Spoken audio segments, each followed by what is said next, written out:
امریکہ کے صدر Donald Trump نے بھارت پر سنگین الزام لگا دیے۔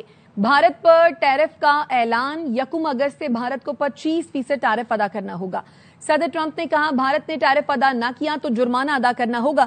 بھارت امریکہ سے سب سے زیادہ ٹیرف لیتا تھا، اب نہیں لے گا۔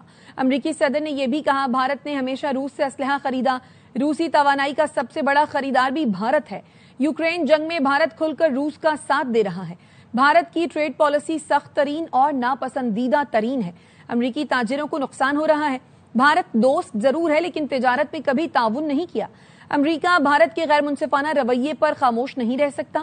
امریکی صدر نے گزشتہ روز کہا تھا بھارت پر ٹیرف سے متعلق اختیارات اب ان کے پاس ہیں، اب پہلے جیسا نہیں ہوگا۔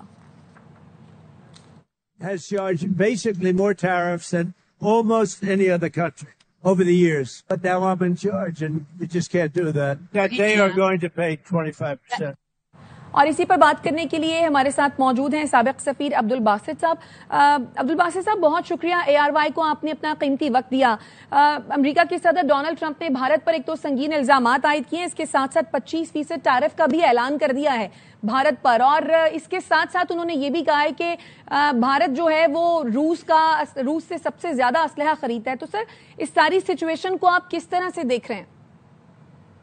جی بالکل صحیح کہا آپ نے۔ سچویشن تو بھارت کے لیے پریشان کن ہونی چاہیے، کیونکہ معاملہ اگر صرف ٹیرف کی حد تک ہوتا تو ہم سمجھتے کہ چلیے کوئی بات نہیں ہے، کیونکہ باقی ممالک کے ساتھ بھی ٹیرف کا ایشو تو چل رہا ہے۔ لیکن یہاں پریزیڈنٹ ٹرمپ ایک قدم ذرا آگے بڑھے ہیں اور انہوں نے بھارت کی جو منافقانہ پالیسی ہے اس کو ایکسپوز کیا ہے، اور یہ بڑی اہم بات ہے، کیونکہ امریکہ میں ایک قانون ہے جسے کہتے ہیں countering American adversary through sanctions act, جس کے تحت انہوں نے پابندیاں لگا رکھی تھیں روس سے آئل خریدنے پہ، روس سے اسلحہ خریدنے پہ، اور ہم جانتے ہیں کہ کتنی کئی دہائیوں سے بھارت یہ کام کر رہا ہے، دونوں طرف کھیلنے کی کوشش کر رہا ہے۔ تو اب پریزیڈنٹ ٹرمپ جب کہتے ہیں کہ پش کمز ٹو شو، تو پریزیڈنٹ ٹرمپ نے اب اس بات کا اعلان کیا ہے 25% تو ٹیرف ہوں گے، لیکن اس کے علاوہ پینلٹیز بھی لگائی جائیں گی۔ یہ بڑی اہم بات ہے، اور ہم یہ بھی جانتے ہیں کہ جو بیلنس آف ٹریڈ ہے وہ بھارت کے حق میں ہے تقریباً $100 بلین کا، تو بھارت کے لیے ایک اکنامک سچویشن تو کریٹ ہونے جا رہی ہے تا وقت کہ یہ کچھ ایگریمنٹ نہ ہو جائے۔ اور دوسری جانب میں سمجھتا ہوں کہ پاکستان کے لیے بڑی اہم اپرچونٹی پیدا ہو رہی ہے، کیونکہ بہت سے ایسے ٹیکسٹائل کموڈیٹیز ہیں، ایپرلز ہیں، جن پہ ہم بھارت کی جو مارکیٹ ہے اس کو مزید کیپچر کر سکتے ہیں، اور یہ ہمیں دیکھنا چاہیے۔ ہمارے فائنانس منسٹر میرے خیال میں اس وقت واشنگٹن میں ہیں، اور کوشش یہی ہو رہی ہے کہ 1 اگست سے پہلے پاکستان اور امریکہ کے درمیان ایک ٹیرف ایگریمنٹ ہو جائے۔ تو let's hope for the best, لیکن یہ بات ضرور ہے کہ پریزیڈنٹ ٹرمپ کو جنوبی ایشیا میں جو حالات ہیں اور جس طرح بھارت پچھلے کئی دہائیوں سے ایک ایسی پالیسی کو اختیار کیے ہوئے ہے جس نے جنوبی ایشیا میں بھی امن کو تباہ کیا، پوری دنیا میں بھی اگر آپ دیکھیے تو اسرائیل سے لے کے ہر وہ کاز جو دنیا کے امن کو تباہ کرتا ہے بھارت اس کو سپورٹ کر رہا ہے۔ بالکل آپ ٹھیک کہہ رہے ہیں۔ اچھا عبدالباسط صاحب، جس طرح سے آپ نے بھی کہا کہ بھارت دونوں طرف کھیل رہا تھا، اور ہم یہ دیکھ رہے ہیں کہ دونوں طرف کھیلنا بھارت کو ایک تو مہنگا پڑ گیا ہے۔ اب دونوں ممالک کے تجارتی تعلقات میں اگر کوئی بریچ آتا ہے، آپ کو لگتا ہے کہ کوئی بریچ آئے گا، اور اگر آئے گا تو پھر پاکستان اس سچویشن کو اپنی فیور میں کس طریقے سے کر سکتا ہے؟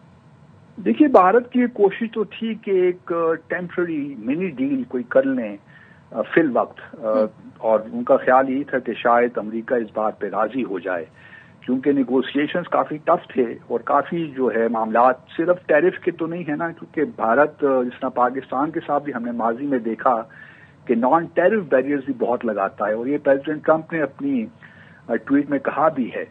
تو سوال یہی پیدا ہوتا ہے کہ اس سے ایک جہاں تو میں سمجھتا ہوں کہ کچھ نہ کچھ بریک شاید ہو جائے، بٹ جلدی نہیں ہوگا۔ بھارت بھی اپنا وقت لے گا، کیونکہ کافی کچھ ہے۔ روس کے ساتھ جو تعلقات ہیں وہ ان کے لیے بڑے اہم ہیں، اور خاص طور پہ جو اسلحہ وہاں سے لیتے ہیں۔ پاکستان کے جیسا میں نے پہلے کہا، دونوں طرف کھیلنے کا مطلب یہ نہیں ہوتا کہ ہم کسی ممالک کے ساتھ اچھے تعلقات رکھ نہیں سکتے۔ سوال یہ پیدا ہوتا ہے کہ آپ بنیادی ایشو سے پوزیشن کیا لیتے ہیں۔ بھارت نے جو پوزیشنز لے رکھی ہیں وہ جو ہیں دنیا کے امن کے لیے مناسب ٹھیک نہیں ہیں. پاکستان کے لیے یقیناً اپرچونیٹیز ہیں، جہاں ہمارے امریکہ کے ساتھ تعلقات بہتر ہو رہے ہیں، اس میں کچھ سبسٹینس پیدا ہو رہا ہے آہستہ آہستہ. اسٹریٹجک نوعیت کے تعلقات تو فی الحال میں نہیں کہہ سکتا ان کو، لیکن ایک انڈرسٹینڈنگ جو ہے ایشوز پہ وہ بہتر ہو رہی ہے، چاہے وہ پولیٹیکل ایشوز ہوں، دوسرے اسٹریٹجک ایشوز ہوں، کشمیر کا ایشو ہو. پریزیڈنٹ ٹرمپ نے خود کئی بار کہا ہے کہ وہ میڈیٹ کرنا چاہتے ہیں. تو ایک لحاظ سے جہاں یہ فوائد ہمیں ہو سکتے ہیں، اپرچونیٹیز ہمارے لیے نکل رہی ہیں، وہاں ہمیں اکنامک اپرچونیٹیز کا میں نے پہلے کہا، وہاں بھی امریکہ میں انویسٹمنٹ ٹریڈ کی اپرچونیٹیز نکل سکتی ہیں.